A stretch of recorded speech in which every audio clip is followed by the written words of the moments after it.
Hello everyone, welcome to my channel. Let's learn computer science.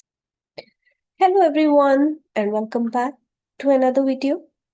In today's session, we are going to learn how to trace a simple assembly language program. This is very important topic for your AS level computer science examination because trace table questions appear very regularly in past papers. Many students they find tracing difficult at first, but once you understand a few simple steps, you'll be able to trace any assembly language program very confidently. So, let's begin.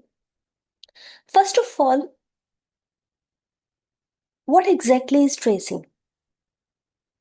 Tracing, sometimes called as dry run, is the process of following a program instruction by instruction to determine how the values stored in registers and memory locations change during execution. In simple words, we pretend to be the processor and execute the program one instruction at a time.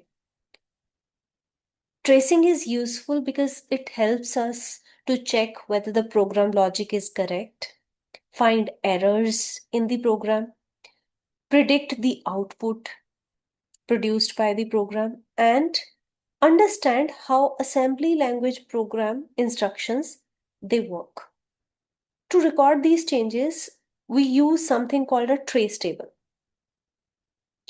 A trace table basically is a table used to record changes in the accumulator, index register, program counter, if required, memory locations, and the final outcome as each instruction is executed. Now, let's look at the steps for tracing an assembly language program. First step is basically to identify the registers and variables. Before starting the trace, carefully you need to examine the program and determine what needs to be tracked. Basically, you'll be given a template. You need not to worry about that. You'll have a template where all the registers, accumulators, variables will be mentioned. But what you need to do is read the instructions given in the question paper very carefully so that you understand what exactly is required. Then, of course, create a trace table for which template will be given to you in the question paper. So all the columns will be mentioned there. Read them and understand the requirement of the question. Now, next what you need to do is execute one instruction at a time. For each instruction, you need to read the instruction, determine what it is doing, update the relevant values, whatever are the changes happening as per that instructions requirement, and then record these changes in the trace table under the relevant column. In case there are any jump instructions, follow those. You may have JMP, JPE, JPN. Check the condition carefully. If the condition is true, then jump to the specified label or address. If false, then continue to the next instruction.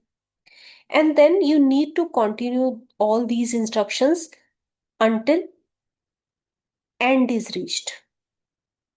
Or maybe some other instruction is mentioned. For example, they may say that you continue executing the program for 2 inputs or for 3 inputs. I mean, whatever condition is given, you need to continue executing instructions till that time. Now that we understand the basic steps involved in tracing, let's apply these steps to an actual past paper question. The question that we are going to solve comes from May, June 2021. It is 961812. Okay, now I have opened question on one side and the given template of trace table on other side so that I can solve it while explaining it to you all, right?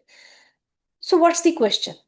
First of all, they say the table shows part of the instruction set for a processor The processor has one general purpose register, the accumulator, and the index register.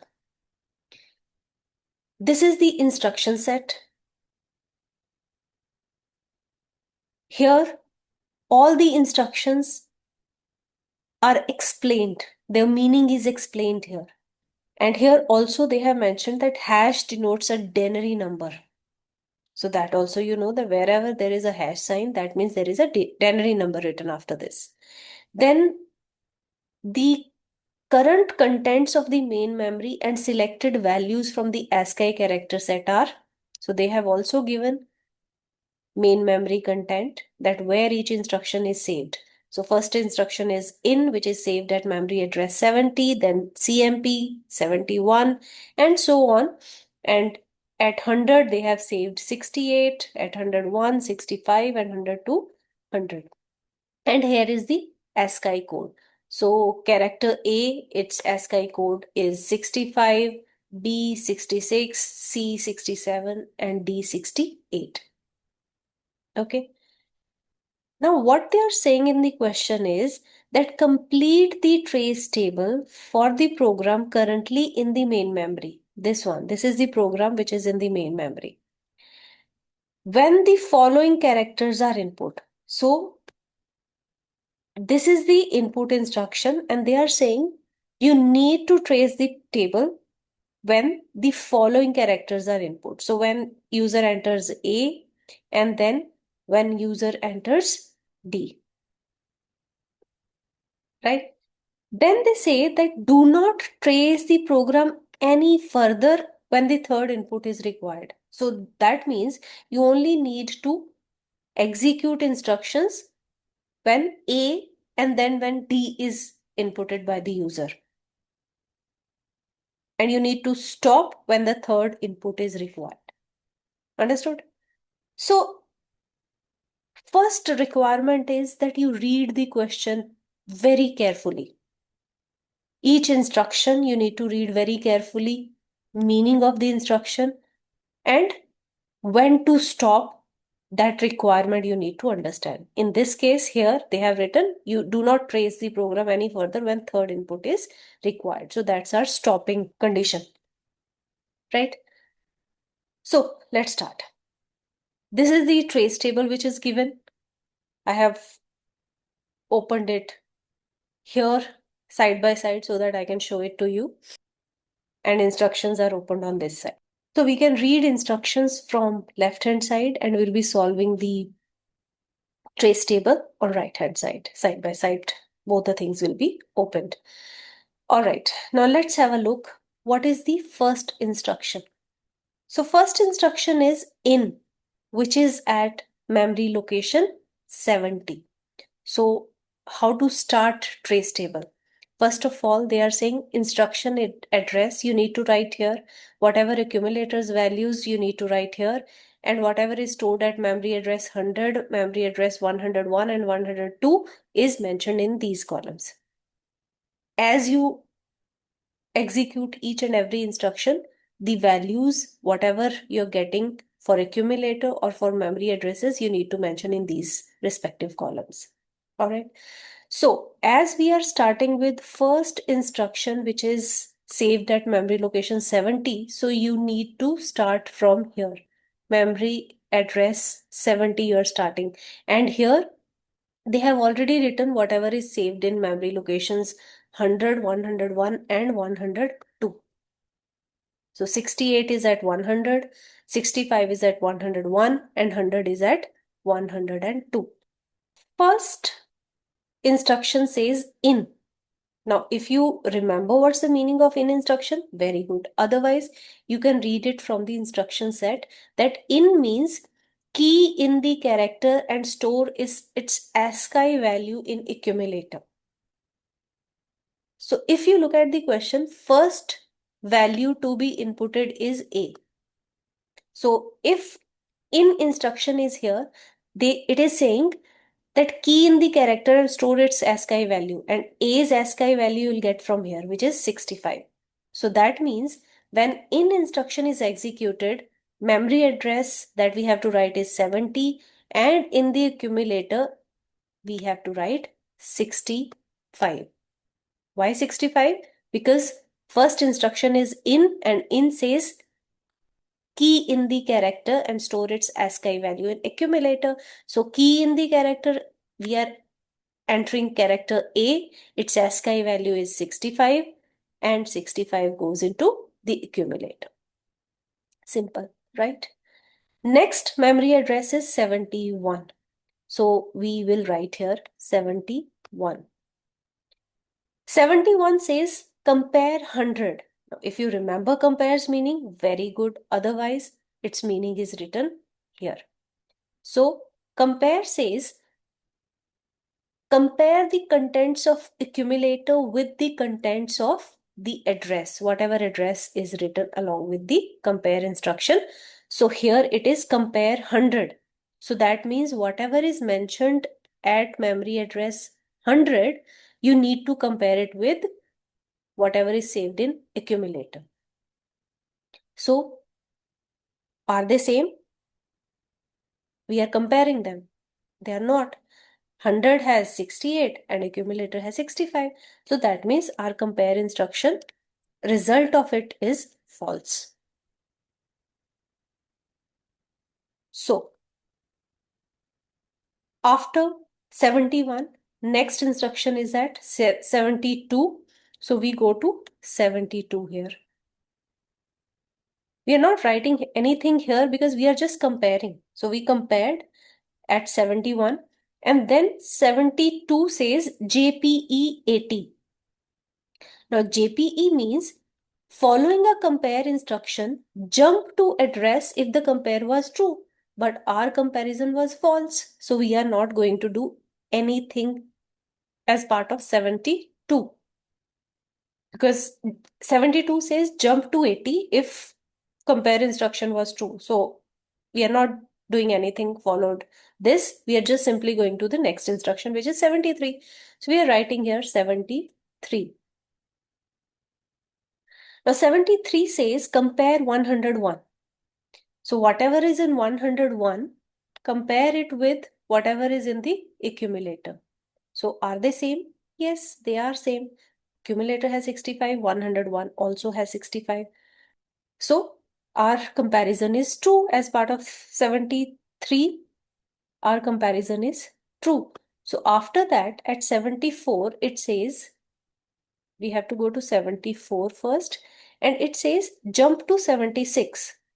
Because our comparison was true as part of 73 instruction, our comparison was true, so we have to jump because comparison was true. So JPE says that jump if true. So we are now not going to 75 next, but rather we are jumping to 76. Now 76 is this one.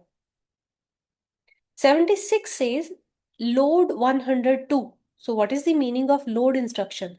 So load instruction says it is direct addressing. Load the contents of the location at the given address to accumulator. So whatever is here at this address, which is mentioned along with LDD, that content will be loaded to accumulator.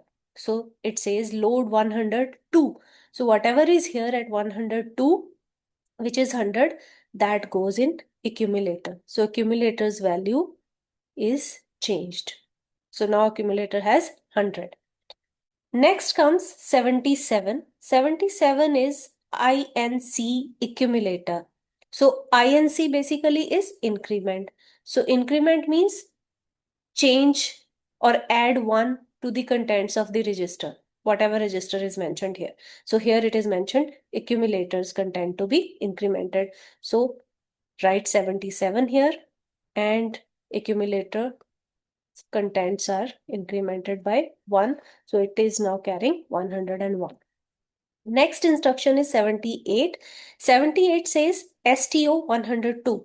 So 78 I have to write here, and 78 says that store 102. So store instruction says that store the contents of accumulator at the given address. So whatever address is mentioned along with STO instruction, store accumulator's contents there. So we have 101 in the accumulator. So now 102 will get 101. Okay. Next instruction is 79. So 79 says jump to 70. So after 79, you have to go back to 70.